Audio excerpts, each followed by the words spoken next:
runaway leaders checked at Redcar. Redcar then ruined Workington's momentum, and Berwick and Glasgow battle out a 45-all draw. The race for the playoffs in the Championship is hotting up. We'll be looking at that tonight. Only in Speedway.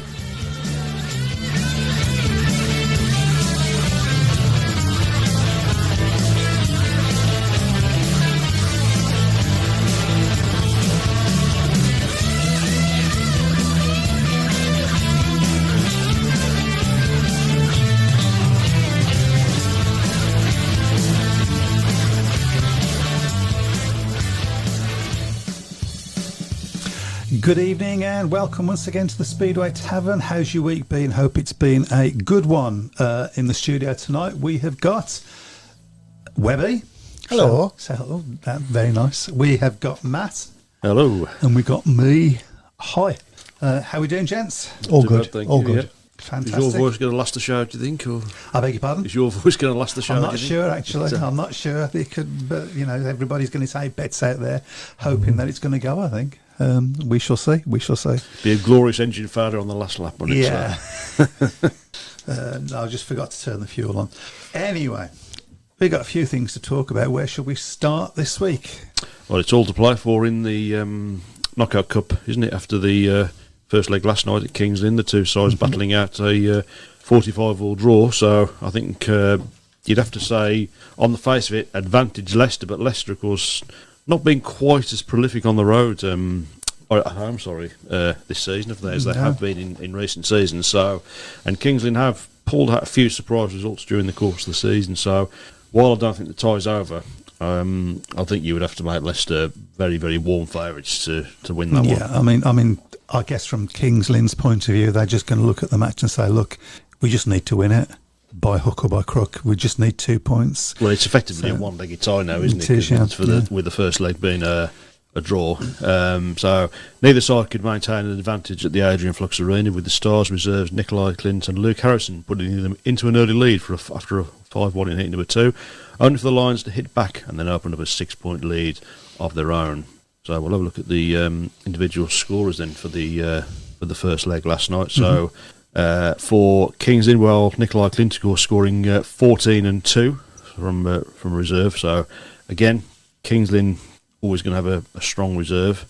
Jankovic 11 and 1, Richard Lawson 2, and obviously the big disappointment for them, Chris Harris only scoring 4 points, and Niels Christian Everson only scoring 2 from the number 1. That's a big surprise, position. Really. And for the Lions, reasonably solid all the way through. Tom Brennan obviously rode as a guest for Leicester. He's top score with 12 points. Ryan Douglas 8, Sam Masters 8, and Max Frick 9 and 2. I suppose Leicester really will feel maybe their reserves let them down. Drew Kemp failed to score from his 3 rides, and Joe Thompson scored 3 points from his 5. So all to play for in the second leg on Thursday at Leicester. So Drew Kemp. There was a point in Speedway history not that long ago when you would have looked at Drew Kemp and you'd have thought surefire number 1 British League rider. You know, he hasn't kicked on. He hasn't at all. He's gone anything. He's gone backwards, hasn't he? Well, I mean, we saw him when he rode at Birmingham during the National League days, and I think everybody was really, really raving about him, weren't they? Yeah, he was head and shoulders above anybody, wasn't he? He has, yeah, but he again. I don't know whether it's because he's gone to the wrong tracks. I mean, obviously he came to us at Wolves. I don't think Wolves ever really suited him, and he sort of didn't really perform the levels that he was expected when he rode for Wolves that season. And he's, it's a shame really, because and unfortunately, of course, it's not the first time we've seen a British rider come through. Everybody's raving about him, and they don't kick on. Zach Whiteneck's another great example, isn't he? So. Yeah. Phil Taylor says Rider of the Week, Nikolai Clint, superb at Oxford last week for Plymouth and scored big again last night for Kings Lynn. He's had a good season, hasn't he? Well, he's not moaning about the dressing rooms. He's had a good season, hasn't he? So, yeah, he has done well. I saw him down at, I can't remember whether it was his debut or not at Plymouth when I went there, when they rode Edinburgh. I don't know whether it was his debut. Well, it was one of his early matches, and he wasn't overly impressive, I don't think, but he's certainly gone well in recent weeks. And of course, as Jeff Daniels has put on there, Scott Nichols has been booked as a guest for Kings Lynn on Thursday. So Scott Nichols and Chris Harris riding riding in the same team in 2025, only in Speedway. It's quite amazing. So, Scott Nicholls has done pretty well, reasonably well in the few matches. Of course, he's obviously had a very delayed start to the season. So, absolutely, but a class rider nonetheless. I'm just a little bit upset that there's been a couple of 45 all draws, and I didn't predict any of them. But we've had a few. There's been a few more draws this season than there have been in recent seasons. Quite a few more. And I keep missing them. Mm-hmm. Super heats as well. So, okay. So, it was only one meeting, of course, in the Premiership last night, and of course that was for Bellevue picking up a crucial win at Perry Bar. I think, the big difference really last night was Norwich Bladorn. I think he rode superbly well. Who is my rider of the week, by the way? Always, but to be fair, he always rides Perry Bar very well, doesn't he? So, I think, obviously you weren't there. I think you watched it on the stream, didn't you? I watched it on the stream, yeah. The scoreline looked, Birmingham kept it close pretty much earlier in the meeting, and they did open up a lead, didn't they, initially? But Bellevue turned that round, and again, Birmingham just couldn't get those heat advantages, and then towards the end of the meeting, Bellevue just sort of hit them with a couple of 5 points. Yeah, they just ran away, which basically. Took the momentum away. It looked close all the way through the meeting, but I never looked at that and thought Birmingham were going to win that meeting. I'd like to get your opinion on Heat 2. Mm-hmm. I can remember it. So Heat 2, Christina Turnbull said unsatisfactory start and brought them all back. Mm-hmm. I can't remember the riders involved, but one rider went straight into one of our riders, but nobody came off. Yeah. And everybody was still under power. Mm-hmm. And the only rider he disadvantaged was himself. Yeah. And then she called them back. Mm-hmm. Didn't affect the result in the end. No, it didn't. It was still the same. It was still a 4-2 to us in that heat. But I was watching it and thinking, well, that's not right, is it? Mm. What did your opinion? What did people think of the track? Of the track? At the track. I think there was possibly an argument with saying, well, he's punished himself. But, nobody came off. That's the thing. Nobody came off. Yeah. Everybody was under power and nobody came off. Mm-hmm. So what was we stopping it for? If you're stopping it because it's an unsatisfactory, then somebody's at fault, surely. I just feel like referees now sort of have this mindset of, well, the supporters want to see 4 riders contesting the first corner. Personally, I think all fans want is fairness, ultimately. So I think it's some decisions, some referees I think would have made the decision not to pull that back, some wouldn't. So swings and roundabouts, really. And at the end of the day, it didn't affect the result. I mean, the intrigue... Absolutely, it didn't affect the the intriguing result. one for me was Heat 1. I mean, we just mentioned Norwich Bladorn there, but I'm not quite sure what happened to Paco Castagna in that first heat. Because oh yes, because he was really going for it. It was, yeah. I thought I think it was going into the last lap. I thought Bladorn was going to stop because he suddenly looked really, really slow, and then Paco slowed right behind him. Some people around me were suggesting whether Paco had miscalculated the laps, which it's not unknown for riders to do that. I wondered whether he thought that Bladorn was going to stop, to be honest, because Bladorn suddenly looked really, really slow, didn't he, and then took off again. It was a weird one. Yeah. Again, didn't affect the result, but we'll have a look at... There were some comments that I was just going to talk about. Yeah. But as ever... Before you move away from those, you might want to read those too, so as they're on the same subject. Chris Black, must be tough for the Brummies. They're giving away 10 points to most teams in the team averages. It's about 8 points now if they're below the limit, aren't they? Yeah. So. But other teams are above the limit, so like he says, we're giving away 10 points. Yeah, I mean, I've said all I'm going to say about that for the time being. It's not great. You can't pretend it's great. Ben Creswell says Christina Turnbull up to her tricks again. Best I don't comment on that either I think. But I think in fairness, I think Bellevue were I think losing that meeting earlier in the season at Perry Bar really did hurt Bellevue, particularly Mark Lemon, and I think they were don't think that they were not going to make any mistakes last night, to be honest. And I mean, to give credit where it's due, we put up a show for until about midway through. There was a couple of good passes in the first few races, but the track again went very slick. Went horrible again, didn't it? So. Jeff Daniels said Dixon had to have words with Kemp last night, saying his head wasn't right. Yeah, I mean, I don't know what that means. Yeah, I don't know. It's a weird one. He seems to be a class rider. Yeah. Yeah, but you don't know what's happening at home, do you? Mm-hmm. Fred Graham was at both Glasgow versus Berwick matches last weekend. Tigers won 47-43 on Friday, and outstanding riders Vileds Nagel and Jonas Jepperson. Then we'll talk a little bit about Jonas Jepperson as well, I think. Then on to Berwick, and what a meeting. Tigers very weakened side, and great job by the 4 Tigers. Left Harris, Howarth, Hodder and Perry. And what a super heat win. We all left very happy and celebrated on the supporters' bus home. Give us a tea. Mm-hmm. No, I'll have a coffee, please. Yeah, I mean, I think Jefferson's going to go well in that league. Mm-hmm. I think he'd probably do better riding for a track that's got a bit of grip on it. I think because at the beginning of the meeting, when was grip on the track, he gave a really nice pass. Got us a 4-2, I believe, at that point. I think he'd be better riding in the position than the team that he should be, which he has reserved for Birmingham. Yeah, yeah, he should be at reserve. Because of the way the team's been built. Yeah, we spoke about that before, haven't we? Okay, Peter Clark. Thank you, Pete. Looking forward to seeing Nick Morris riding for Sheffield next Monday. And that brings us on to the next big story, doesn't it? Sheffield have made a major move in the transfer market approaching the deadline with the signings of Nick Morris and Joe Etheridge to replace Lewis Kerr and Justin Sedgman. Tigers promoter Damien Baker said, "We have been keeping a close eye on performances for a while now, and we hope something would improve in certain areas of the team. Our 18th league meeting and therefore our transfer deadline is just around the corner, and with the new averages coming out later this week, we just had to do something. From here on in, we're only looking forward and want to try and rebuild that togetherness and momentum we have at the business end of the season." I mean, there's been a lot of rumours all the way through the season about Nick Morris coming back to race in the UK.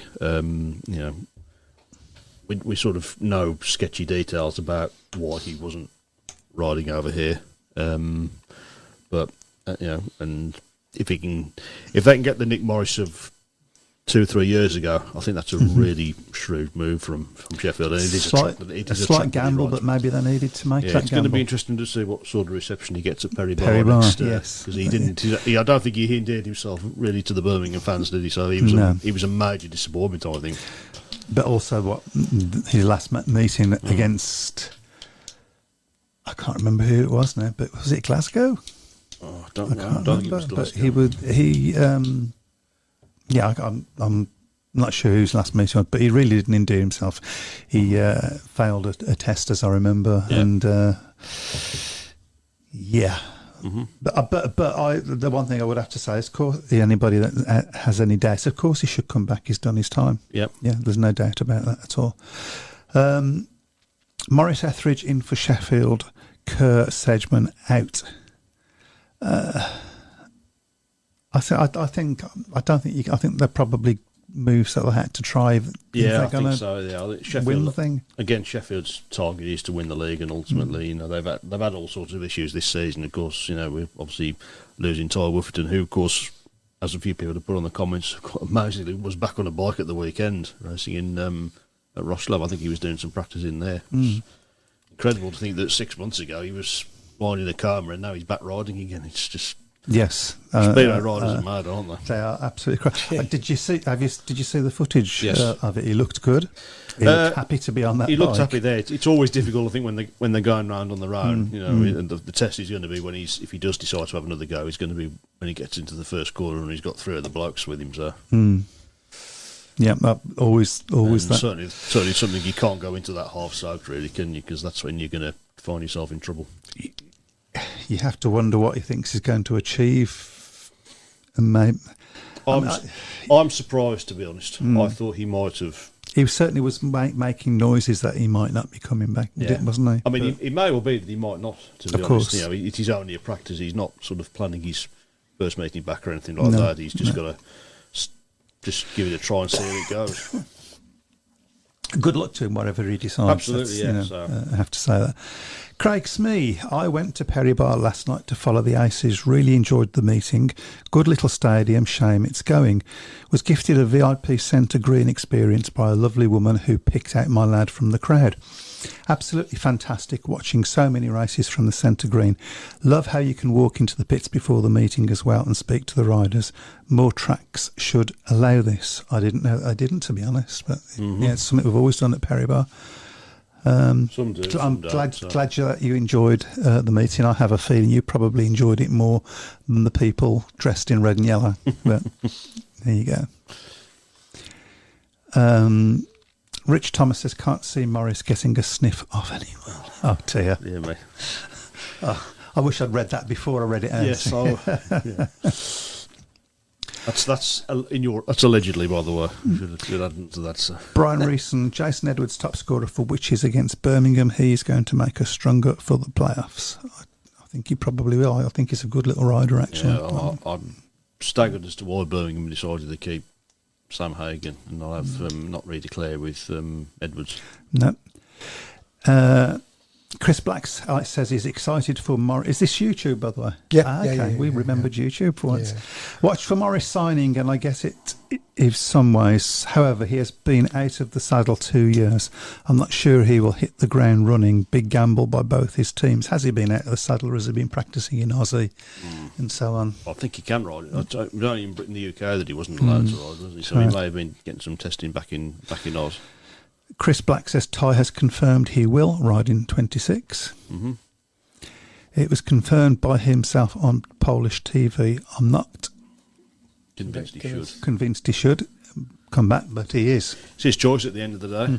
Mm-hmm. Personally, if it had been me, I would have maybe said, I've used probably 6 or 7 of my 9 lives this time. So we've got a few interesting tweets coming up here. I call them tweets and then I read them on Twitter. There's an even a Twitter. Facebook post that doesn't exist now. Yeah. Craig Smith says, Woffington getting back on a bike and planning for 2026 must be mad, but what an unbelievable mindset and determination he has. I mean, that is the problem sometimes with Speedway riders, maybe, and I'm not saying that this is what's happening with Ty, but we are both aware, I think, of riders that have come back and probably shouldn't have done. Mm-hmm. At some point you have to, that determination, somebody has to turn around and say, yeah, no, you're determined, but really you should stop now. And again, I'm not saying that's what should, I've got no way of knowing. He's got nothing to prove to anyone, but clearly still hungry for success in the sport. I mean, be a hell of a comeback. It would be, yeah. There's always that risk, isn't there? Which is really the same as in the other sports. I guess, it's like with the boxer coming back out of retirement. When they get to the stage where they physically can't defend themselves. So, literally. So, Jeff Daniels, this is interesting. There is a tweet from Louis Kerr's brother saying, "Good luck to new Sheffield riders in getting paid." Not sure if there's any truth in it. Maybe Kerr and Sedgman form recently may explain it. Well, there have been so many rumours flying around, hasn't there? So it's probably best not to sort of speculate on any of those absolutely. At this stage. So we don't know, but it's an interesting little tweet. I'm going to say again, just the same. Okay then. Okay. So let's have a look, as we did say we were going to discuss the championship tonight. So let's have a look at the league table now, and as things stand at the moment. So Poole, I mean, people keep saying Poole aren't having a great season. Well, they've still got quite a sizable lead at the top of the championship with 23 points from 12. Glasgow 16 from 9, Edinburgh 12 from 10, Oxford 9 from 9, Redcar 9 from 8, Scunthorpe 8 from 10. Berwick 7 from 8, Workington 5 from 5, and Plymouth 5 from 9. So, with the top 4, I mean, I think Poole and probably Glasgow, you would say now, look certain to get in. Poole have looked more vulnerable this year than they have for a while. They've lost 3 matches away from home this season. I mean, they lost it. I mean, they got thumped at Workington, didn't they?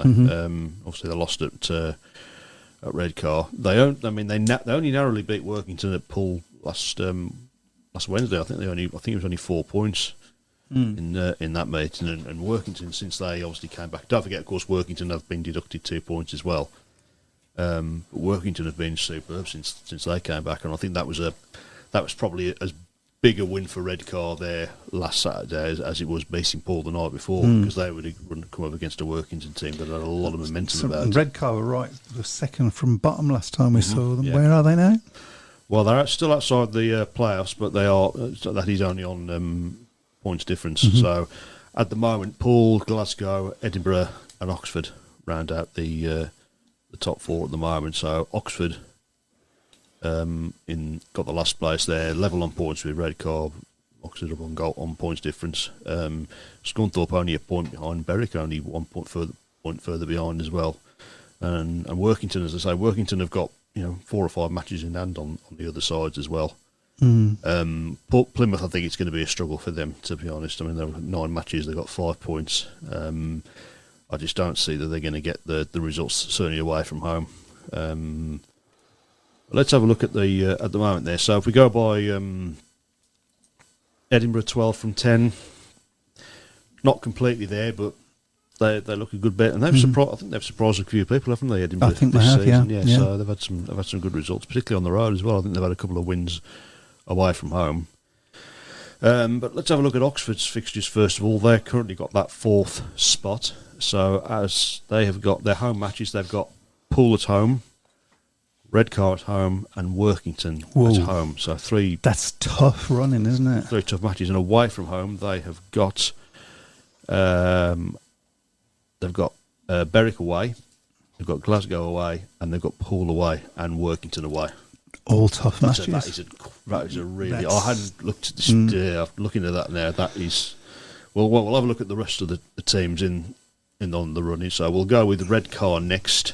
So Redcar have got home matches coming up against Berwick, Glasgow. They've got Glasgow, of course, this weekend, I think. Plymouth, Scunthorpe, and Workington, and they have got to go to Oxford, Plymouth, and Scunthorpe. So that's a slight. I mean, there's a few tough matches there, but it's relatively easier, you would say. They haven't got a race against Poole this season. They've done. I mean, obviously they beat Poole on last Friday. How did they get on down there? I think they lost by 12 points. So. Phil Taylor's made the point that Poole have also lost twice at Plymouth this season in the BSN series and Knockout Cup. Yes, you enjoyed posting that, didn't you, Phil? I know your opinions on Poole when I came down to Plymouth, mate. So, okay. So next up we've got Scunthorpe. They're in 6th place at the moment, so just a point behind Oxford and Redcar. Their fixtures coming up. They've only got 2 home matches. They've got Workington and Redcar. Tough matches. And they've got away matches. They've got to go to Berwick, Edinburgh, Glasgow, and Redcar. That's a nasty run-in, I think, as well. Yeah. Scunthorpe. There don't seem to be any easy matches in that league. Scunthorpe have had a couple of home. I mean, Scunthorpe's home form has been strong the last few years, but they've had some slip-ups at home. They've been beaten by Edinburgh. They've been beaten by Oxford. Have been there and won. Glasgow have got a draw there, so and Poole have been there as well and won. So, as I say, strong in recent seasons at home, but they've not had such a great run this season at home. Next up in the Championship, you've got Berwick on 7 from 8. Let's have a look at their fixtures then. So they've got home matches to come against Oxford, Plymouth, Scunthorpe, and Workington. And they have got to go to Edinburgh, Plymouth, Redcar, and Workington. Tough matches yet again. It's anybody's, isn't it? Yeah. It's up for grabs. I probably prefer that running to Oxford's, to be fair. Yeah. But, so... And Workington, well, I think we can probably, we can probably rule Plymouth out, but the big thing Workington, of course, is they've got so many matches to catch up on, so... They've got 5 points at the moment. So they've got the home matches. They've got to race Berwick, Edinburgh, Glasgow and Oxford. And they've only had 1 away match so far this season. That was at Poole, so they've got to go to everywhere else. So, well, that's pretty tough as well. So I'd say Redcar looked to me to be the... That's quite... I think, did we not... say Redcar at the beginning of the season? Well, the last couple of years I've been pushing Redcar as potential contenders, and they've never really haven't been able to quite been there. But maybe this will be the. Yeah. Maybe this will be the. Yeah, but I think Pool 23 from 12. I think they're pretty much shoo-ins to get there, and it's the old adage, isn't it? You never ever write off Pool in the playoffs. Never write off Pool. Glasgow 16 from 9. I think they're probably not mathematically not there, but I think it's going to be a bit of a major capitulation for them if they don't get there, and Edinburgh as well. Could we possibly have a Glasgow against Edinburgh final? Would it? Well, that would be something, wouldn't it? We'd all go and watch that, I think. You know what? That's one meeting I'd love to take in next year, a Glasgow Edinburgh derby, because they are quite spicy. From you mean they don't like each other? Not particularly, no. Oh, right, okay. For some reason, I don't know. I don't think it's as intense as Wolves Cradley was, but yeah. Right. Let's just go through a few of the notes that people have put up. I need you to go a little bit higher for me, please. Thank you. Well, right. So Craig Smith. No, there's one above that one. Sorry, yeah, because it doesn't. Pete Clark says it was stated in last night's programme that Edwards didn't want to return to Birmingham. He wanted a longer season in the playoffs. I had heard that, and it makes sense from his point of view, I guess. I don't think anybody was envisaging Birmingham getting in the playoffs, to be fair with that. I don't think Birmingham wants to get in the playoffs, but enough of that on another day. Pete Clark, has Edwards signed for a playoff team? Tolly didn't seem too happy about Edwards and seems aggrieved he's guesting against the Brummies on 2 occasions since. Has he signed for? He has signed for somebody, hasn't he? Yes, he signed for Ipswich. Ipswich. That was, I'm sure it was Ipswich. In fact, somebody commented about it earlier, which I think strengthens Ipswich a lot, especially if it can get the sort of form that we expect to see. Craig Smee says, who is going to win the Premiership Knockout Cup? That was a great meeting. Watched it back today on BSN. I think you got to say Leicester on the balance of probabilities have got it, but don't rule Kingsley out, because Leicester, as we've said before, they've shown vulnerabilities at home this year. I mean, they've lost to Birmingham. I mean, for God's sake. Birmingham, did he won there earlier in the season, didn't as they? well, On the opening night, so. Good weekend for Ben Trigger, says Nick Skippy Matthews.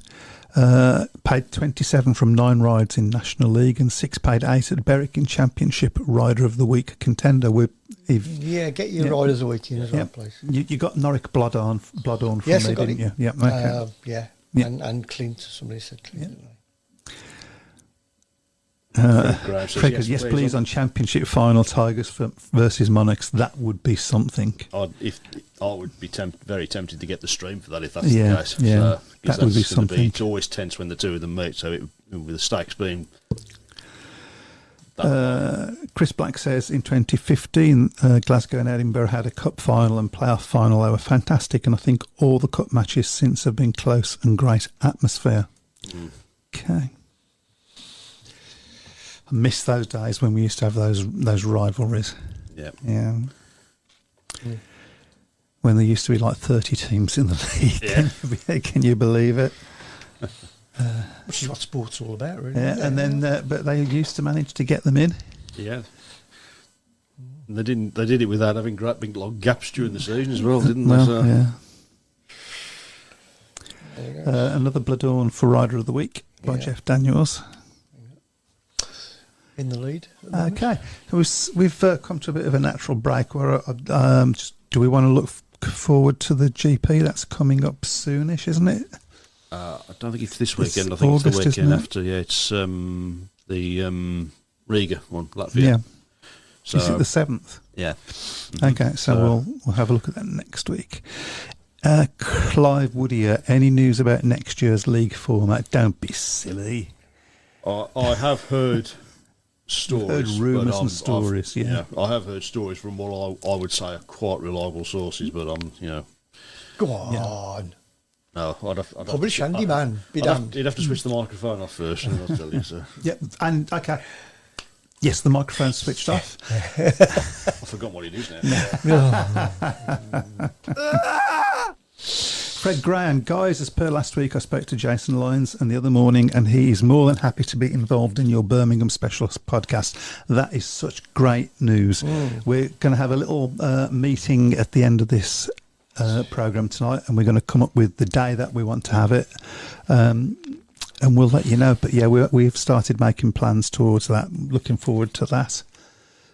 Give Birmingham Speedway the send-off it should have. No more to be said on that. Jeff Daniels says it's the GP this weekend. I have just checked. It's 3 days. So just for once, I got it right. I do apologise for that. So had one job. Yeah.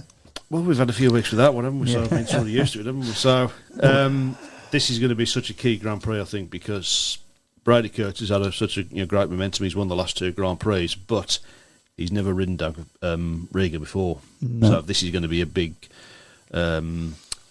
test for him. Let's just have a look at a rider of his sort of knowledge and experience. Is it going to be that big a problem, given that they get the practice as well? Yeah, absolutely. I mean, it's he obviously last night I think obviously he was completely nowhere in the first heat.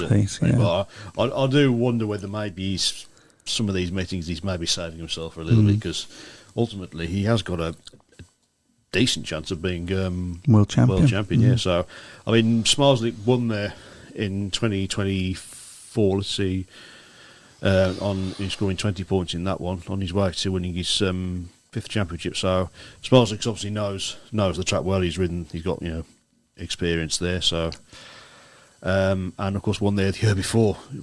So he's going there on the back of 2 wins at that track. So it's going to be. It's going to be a tough one. I mean, Brady Kurtz, I think, he's been a breath of fresh air, I think, for the GP, hasn't he? He really has. He's obviously.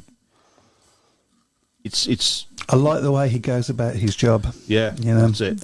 I like the way he goes about things. Yeah, I mean, Smarslick's on 131, Kurtz is on 122, so it's it's not an insurmountable gap, but Smarslick at the moment, I think he's just keeping him at arm's length at the moment, and I think we've all been waiting really for to see if anybody can keep a sustained challenge on Bartos, and at the moment Kurtz is really, to me, Kurtz has got nothing to lose, has he? All the pressure's on Smarslick. He's the red hot favourite. He's been dominant. First time that he's been put under pressure like this since 2021 when he was. Although people people keep talking about that. He only lost that championship by 3 points, so could have gone any other way. But all the pressure's on him. He's the dominant rider, a red hot favourite. Chance, of course, to get that record equaling 6th championship. So there's a little bit of added pressure there as well. So, So and David Albrighton's just put their Smarslick 2 last places in Sweden tonight. So. Yeah, it's going to be. It's going to be on the GP. Is going to be on his mind. I don't think there's any 2 ways about that. So yeah, I mean, whatever happens, I just hope that it goes to the last meeting and that it's a proper GP. Then, bits of excitement about the whole thing. I'd love it to go not just to the last GP, the but last race, to the last lap of the last race. Would be great, wouldn't it? That would be incredible. So it would. But I think. Smarslick's been a fantastic world champion, and he's a terrific rider. But no doubt about it. I think it'd be fantastic for Brady Kurtz if he could go in there. Good for the sport. And a lot of people were saying at the start of the season that they fancied him as a potential dark horse. I wasn't so sure, because I thought it would take him a little bit of time to sort of get up to the speed of it. But he's obviously had an advantage in the fact that he's had 3 successive GPs on tracks that he knows well. 4 obviously, because we've had the 2 Grand Prix at Bellevue as well. I mean, he didn't win either of them, but he was in the top 3 and he was competitive all the way. So I think I would say still very much the advantage is with Smarslick, but he's not nowhere near home and nose just yet. So there's still a lot of racing to do with the British Challenge and the sprint game as well, and the sprint race of course coming up in there. Yeah, the British Challenge seems to have faded a little bit. Dan Bewley's been there or thereabouts, hasn't he? If you look at his record in the GP this season, he's either been in the final or he's been nowhere really. He's had that 1 win at Bellevue, pretty much epitomises his season. Won the first GP at Bellevue on the Friday, and then on the Saturday he was nowhere to be seen. He's had 2 third Possibly places. celebrated too much after the first one, Well, maybe. only he knows that, doesn't he? So, and 2 third places in the last 2 Grand Prix, and other than that, he's had a... How did he do in Riga last year? What was... first of all, other than that, this season he's had 7 in the second GP at Bellevue, 4 in the Polish Grand Prix in Warsaw, 11 in Prague. So he's not done... He's not got the one thing that you need to win. He's not been... It's consistency. Yeah, he hasn't been consistent. There's too many occasions, I think, this season for Dan Bewley where, and I think the same thing last season as well, where he's done well, but when it's come to the crux in the big heats, he's maybe been a little bit short. In terms of how he got on there last season, he was 3rd there last year. So, and so he obviously knows the track well. He's ridden there before. I think the big disappointment in terms of the British Challenge has got to be Robert Lambert. He's second place last season, but he's had a really, really rough run this year. Only in 8th place on 57 points. Hasn't even been in the final yet. So he's had only 3 Grand Prix where he's hit double figures. So he's going to be sort of his targets now ultimately is to make sure he gets into that top 6. He's only 2 points off, in fairness. Someone was just mentioned there. I think it was Phil Taylor. Andrei Lebedev's, of course, he's going to be on home soil. I'd say he's been a bit of a breath of fresh air, to be fair, as well this season. Rode really well in the first Grand Prix. He hasn't quite hit those heights since then, but I mean, the top 5, as I say, Smarzig 131, Kurtz 122, Freddie Lindgren 99, Bewley 97, Holder 86. I think that's pretty much sorted now, but then you've got Lebedev's 59, Max Frick 59, Lambert 57, Dominic Cabrera 51, Kvetch 49, Mickelson 48, Thompson 45. So that last spot, I think, is going to be very, very tight all the way through. So okay, so we're going to be doing the prediction table in a minute, but we have a moan. Yeah, yes, I have seen that, Skippy. I did correct it on the updated table. So there you go. Yes, it was a mistake. Yes, it was a mistake. Yeah, we all make mistakes occasionally. So, as the Dalek said, climbing Can off we the dustbin. withdraw his fees? I beg your pardon? Can we withdraw his fees? You've got to give me some first. Oh, of course. You didn't tell him. I was going to say he gets fees. Hold on. Oh, cracking. Go! My life. More than the 10 pence you give me. You have to share that. Oh, okay. Okay, well, shall we move on to the prediction league? Yep. Looking at the time. Okay, let's get a... Where are we? Oh, God, lots of reds for me. Oh, I had a good week, didn't I? Didn't I, did it? Yeah, you did. No, I don't think that's not last week's. Oh, isn't it? That's not last week's, no. No, okay. Sorry. Okay. He was getting very excited. Let me have a look. It's not Well, I think you did have a good week last week, to be fair. Okay. Let me have a look. Is that this week's? Okay, that's you can see, folks, that we really, really plan this show. Okay, well, go ahead and I'll search for it and see what's going on then. Apologies, I'll have a look for it. So let's go ahead with the prediction league then. I did send them to you, didn't I? So I sent them to you last night. So yeah, I've probably uploaded an old one. Okay, while Webby's fiddling with his knobs Again. Wow, Mrs. Let's have a look at the fixtures we've got coming up for the following week. And he's going to fiddle with his knobs and give predictions at the same time. I am, yeah. I can multitask, my bloke. Right, okay, so first of all, we'll start off with tomorrow night in the Championship, Poole against Oxford. That's the one, yep. I'll do. Okay, so are we? We're not yet in territory where Poole have got to win. Yeah, really. But I'm going first, by the way. I'm going to. Oxford has such a good, strong last few meetings. I'm still going to say Poole by 10. I'm going to say Poole by 8. Poole by 12. Okie-dokie. Okay. Well done for that. And then on multitasking. on Thursday we've got the second leg of the cup final, Leicester against Kings Lynn. I'm so glad you go first. I'm going to say Leicester by 10. Leicester by 14. I'm going to say you're going to do it. Yeah, I thought you were going to go down. Just because I want it to, as much as anything, I'm going to say it's a draw. Yeah. Superheat prediction. Mm-hmm. Leicester. You don't get extra points for predicting the superheat. No, but I just thought I'd do it for a bit of fun. I'll say Leicester. What did you go for? I forgot. Say it again. Who was it? Leicester Kings Lynn. Kings. Second Oh, leg I'm of the cup. going for Leicester by 10. Okay then. Right.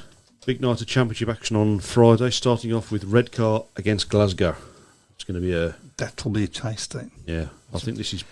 looking at the fixtures, this is probably Redcar's toughest fixture of the season, certainly at home. So, I'll still go for Redcar by 4. Am I going to go for a draw again? There's been a few draws this season, haven't there? I'll say Redcar by 2. Mm-hmm. I'll say Redcar by 4. Okay, next up in the championship, also on Friday, Scunthorpe against Workington. Scunny versus Workington. I'll say Scunthorpe by 6. I'll say Scunthorpe by 10. I'll go in the middle, Scunthorpe by 8. Okay. Edinburgh against Berwick is the next one in the championship as well. That's up to you, Matt. Edinburgh by 8. Edinburgh by 14. Edinburgh by 12. Okay. Plymouth against Workington is the next one. I would say that's if Workington want to get in the playoffs, I would say that one is going to be they've got to be looking to go to Plymouth and win. I think so. And Webby, what would you reckon? Plymouth by 4. Workington by 2. I'll go Plymouth by 6 on that one. Okay. Berwick against Oxford is the next one. So 2 sides in direct opposition, I think, for that last spot in the top 4. Berwick by 6. I'll go Berwick by 10. Berwick by 2. Okay. Glasgow against Scunthorpe. That's in the championship as well. That's on Saturday night. And that's up to you. Glasgow by 14. Glasgow by 12. I'm going to say 14 to Glasgow. Okay. And then we drop into the National Development Trophy. Leicester against Plymouth. That's up to you, Webby. Leicester by 12. Leicester by 10. Leicester by 16. Go for that one. And then in the Premiership on Monday, Bellevue against Ipswich. 45 foot now. No, I'm going to go draw. That wouldn't surprise me, actually, in that one. I'll go for Bellevue by 6. Bellevue. Sorry, I'm having a moment here looking at the table there. Is you seeing yourself at the top? Is it? Yeah. Bellevue by 6. Okay, so a close one then. So the next one is Birmingham against Sheffield. I suspect this one might not be close, but we'll see. How many points is Nick Morris going to score? Probably score 16, wouldn't he? Something stupid like that. Okay, go on then. I'll go Sheffield by 16. Sheffield by 12. Sheffield by 16 as well. Yeah. Next time we turn up at Perry Bar, I think Nigel's going to be polishing his size 10s, isn't he? So, ready for us there. So, and finally, for a bit of variety for King's Lynn and Leicester, they race each other again next Monday, and that's in the Premiership. King's Lynn versus Leicester. Yep. Of course, they've just done isn't it? Yeah, they've just done a 45-45 all draw. Just to give you a pointer. I'll go Leicester by 2. King's Lynn to be smarting after losing the Knockout Cup. I'll say they win by 8. I'll say King's Lynn by 6. There we go. And that's it. Wow. Yeah, so I think you have now, with a bit of messing around, I think you have got the tables. Oh, I have, yes. I'll put that up again because I do want to show this one again. Okay, so this was last week's. Yes, that's correct, isn't it? You've had a good week. Yeah. Very good week there, isn't it? Not the outright winner last week. You were joint. All right, okay. I'll can't take that. I can't even see me. Yeah, I can see you. You're have a look. right down the bottom. Oh, See that bottom one there? Bookending. Yeah. I always said you pair a couple of bookends. That table at Is that what you said? Yeah, I think it was that, yeah. Misheard that. Not very good in the overall positions, though. Yeah. So Andrew Garner's still just about holding the advantage on 127. Rich Thomas 125. I'm lurking in the background as well as he's next Skippy Matthews. What's happened to Simon? 10th at the moment. So How the mighty have beginning fallen. to look like that fifth straight win isn't going to happen. So. Is he injured? Okay. Time for him to retire, I think. I don't know. Could be a new name on the Speedway Tavern mug. What are you going to do? You'll have to get a new mug. Oh, God. Oh, did you know that I'll get it back from him and give it to him? Yeah? You're going to get a bit of Tipex, aren't you? You still get that now, Tipex, I think you do. I believe you can, yes. Yes, you can. Yes, you I'll have a can. look on my facsimile. Yeah. So it's, but he's still really, really tight at the top, isn't it? So It is, yeah, I knew yeah. about 2 or 3 points in it between the first 5 or 6. So And of course, it is void if Matt wins anyway, isn't it? Apparently, Rule 6, Paragraph 4. Yeah, I mean, I don't mind, to be honest. Oblique. I don't mind, to be honest. But just remember that you don't. If he does win, you don't spell Matt M-A-T-T. I'll tell you later what you Yeah, spell. okay. Yeah.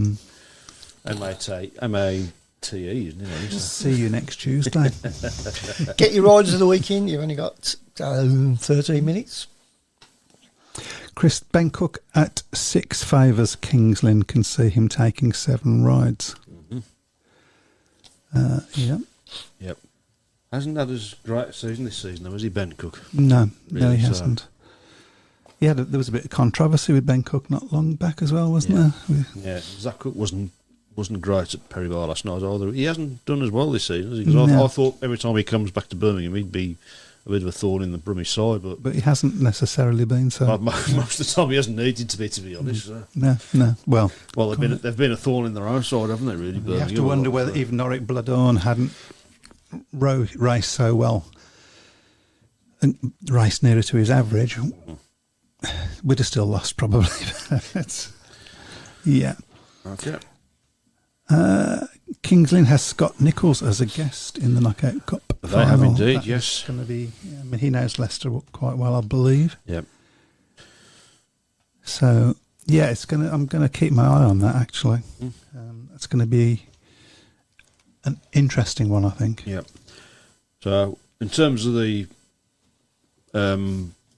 Premiership, I think we're pretty much clear now on who he's going to get into the top 4. I think that's pretty much set in stone. But we will just have a look at that just for sight there. So Ipswich and Bellevue locked together on 31 points. Ipswich have got a match in hand. Leicester on 27 and Sheffield on 26. So while the top 4 is pretty much set in stone, don't know what order it's going to be. Yeah? So No. that's going to be. I mean, that's going to be interesting to look forward to. Then you've got Kings Lynn 14, Oxford 11, and Birmingham on 6. I don't even think Birmingham are going to get double figures, to be honest. But So, is it too early to start looking at? If you're Bellevue, who do you pick? Oh, you don't. There's no pick anymore, is there? No. It's first against first fourth. against fourth and second against third. So as things stand at the moment, Bellevue would be racing Leicester, and of course that was the final last season. So, and Leicester, having done so well to get there, really were disappointing in that final, weren't they, on both occasions? So, So I think at the moment, if the season stopped now, you would have Bellevue against Leicester and Ipswich against Sheffield, and that Ipswich Sheffield one, tough one to call, wouldn't it? Really, it is, particularly as the rider changes. You don't know really how that's going to affect things. Yeah, it could be good or bad. You don't know. yeah. Chris Thorogood said first versus fourth, second versus third, unless they decide for commercial reasons it isn't. Which is sort of what happened last year, as you recall. Yeah, Pete Clark's just put something very similar on as well, hasn't he? So. The playoff order will be what Phil Morris wants. Okay. We ought to get Phil on the show, you know. We did have him on the show before, He didn't has we? been on the show before he became CEO, of course. Yeah. Maybe next year we'll be able to get him on when we haven't got such hard club affiliations here. Mm-hmm. Yeah, so as a Bellevue fan, I'd rather have Leicester, even though they're the team bang in form. But Bellevue ride better at Leicester than any of the other tracks. We're dreadful at Ipswich.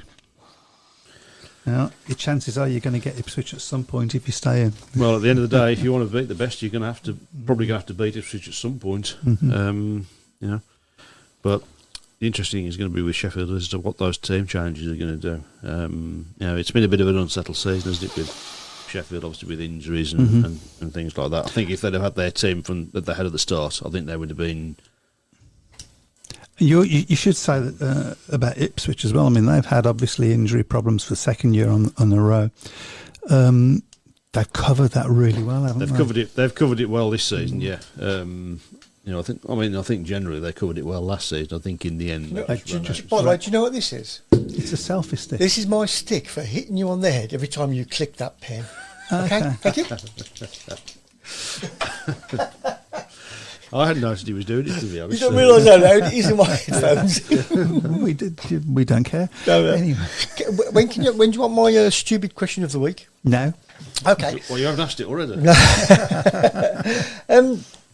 So, has there ever been an experiment to have more? And this is probably very stupid, but has there ever been an experiment to have more than 4 riders in a lineup?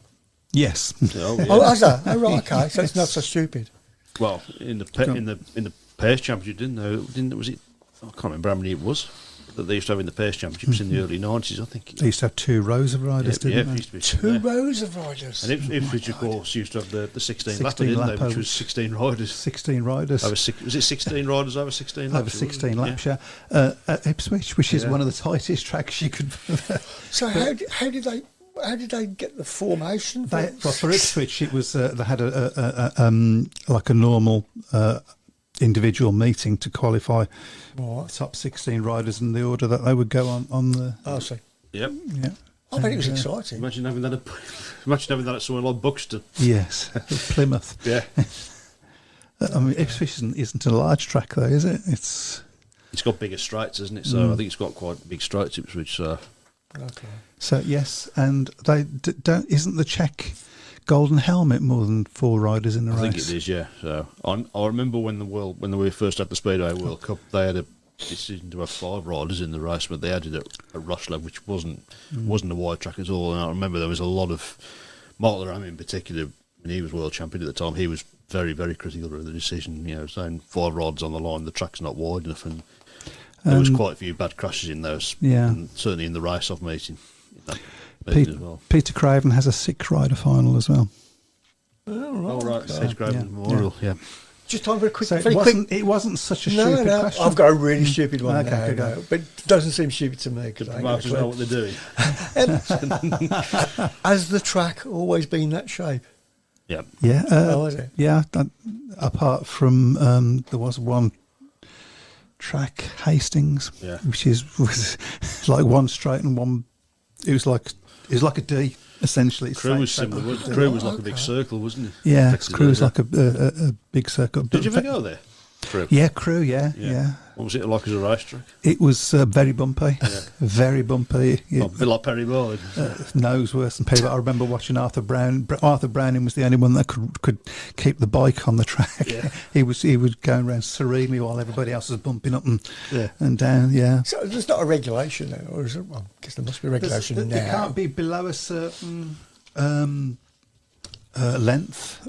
Right. And I believe it can't. I think there's probably an upper limit as well. Yeah. But nobody come close to that. I remember reading Carl Fogarty's autobiography, and Speedo was one of the sports he talked about, and I presume he's jokingly suggested changing tracks name of them as a figure of 8. So probably That would would be very interesting.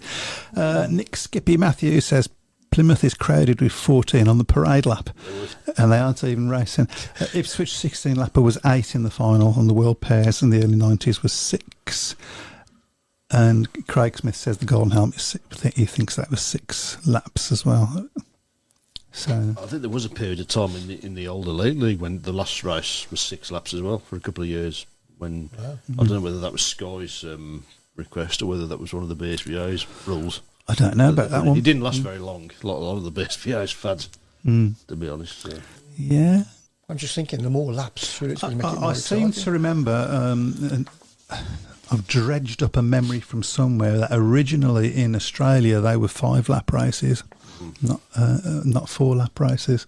Somebody out there will tell me whether I've got that right or not, but I'm pretty sure that originally in Australia they were 5-lap races. I'm sure I've read that somewhere. Beano or something like that. I don't know. Yeah. Well, you were in Australia last year. Didn't you think to ask while you were there? Didn't get. Do you know what? I didn't get to see any. Unfortunately, did not. It's such a big country and did not go anywhere near a speedway track. I was invited to one. Yeah. By Nick Pearson's dad. Yeah. Because he knew, not Nick Pearson, you know him, mate. James Pearson. His dad invited me over to see. I can't even remember what the match was now. But I was nowhere near it. It was. It's not like just driving down the road in this country, is it? It was just a shame. I would have loved to have been able to have done that. But hey ho. Phil Crump was the king of the 16 lapper. Yeah, he had a film involved in that competition, didn't he? So. Yeah. 16. I think the idea is to gate out front and let everybody else crash behind you. I think that's the... Hans Nielsen won it a few times as well. Yeah. There was a 5-lap heat last night at Kings Lynn. That's been known, isn't it, for flag, when you get stuff like flag marshals putting the wrong flag out and things like that. So. Yeah. You've seen some of these flag marshals. It's surprising they can count up to 4, if I'm honest. Yeah. But sorry, Trevor, didn't mean you. Right, well, there we go. It's been an interesting hour. Yes, it's been an interesting week in Speedway, an exciting week, I think, with some of the results and so on. Yep. Pete Clark says, wasn't Speedway run over a certain distance once upon a time, regardless of how big the track, so you could get lots of laps? I do not know, but somebody out there will tell us. I do not know. Well, thank you very much, everybody, for joining us tonight. I believe that was the music I heard in the background, was it? That's someone telling us he wants us out. Yep, he wants us out. Oh, next week we will be back and we'll let you know when the Birmingham Speedway Memorial meeting. Yeah. Don't get one of those, unfortunately. Say Programme, that's that. Thank you very much. And good luck to everybody. Good luck to Kings Lynn and Leicester tomorrow, isn't it? Yeah. I'll be watching that one. Yep. Take care, everyone. Bye-bye. Good night. Welcome to the Speedway Tavern.